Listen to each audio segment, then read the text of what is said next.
सुनाओ तनी। अगर अच्छा लगी तो लाइक कमेंट जरूर करो। सुनी सैया हमर सोना रही घरवा के कोना, सुनी सैया हमर सोना रही घरवा के कोना, ई कोरोना आइल बा, ई कोरोना आइल बा, घर घर पसरल बा रोना, ई कोरोना आइल बा, ई कोरोना आइल बा, कि घर घर पसरल बा रोना, ई कोरोना आइल बा, ई कोरोना आइल बा। मांगले प्रधानमंत्री सभा कर साथ जी, भारी बीमारी हुए जोड़ा तनी हाथ जी। मांगले प्रधानमंत्री सभा कर साथ जी, भारी बीमारी हुए जोड़ा तनी हाथ जी।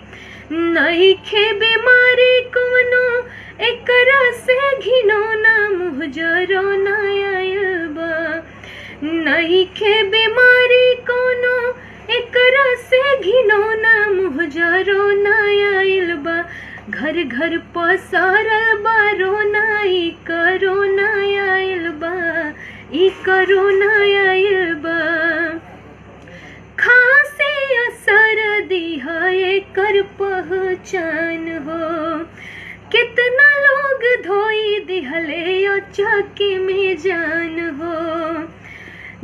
डॉक्टर या वैद लोग के, डॉक्टर या वैद लोग के लागल बा भुलौना, अगला गौना आइल बा, अगला गौना आइल बा, घर घर पसरल बा रोना, ई कोरोना आइल बा, ई कोरोना आइल बा। चाउर दाल आटा सही रोजे हो बटत बा, 3 गो सिलेंडर रुपियो दियात बा।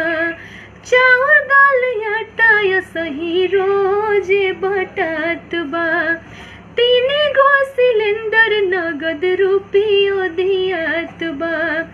घर ही आवता सब्जी, घर ही आवता सब्जी, दूध के उठौना, खून सुखौना आइल बा, घर घर पसरल बा रोना, ई कोरोना आइल बा, ई कोरोना आइल बा। कुछ दिन रह सैया घरवे में साथ हो, धोवा सैनिटाइजर से मली मली हाथ हो। कुछ दिन रह सैया घरवे में साथ हो, धोवा सैनिटाइजर से मली मली हाथ हो।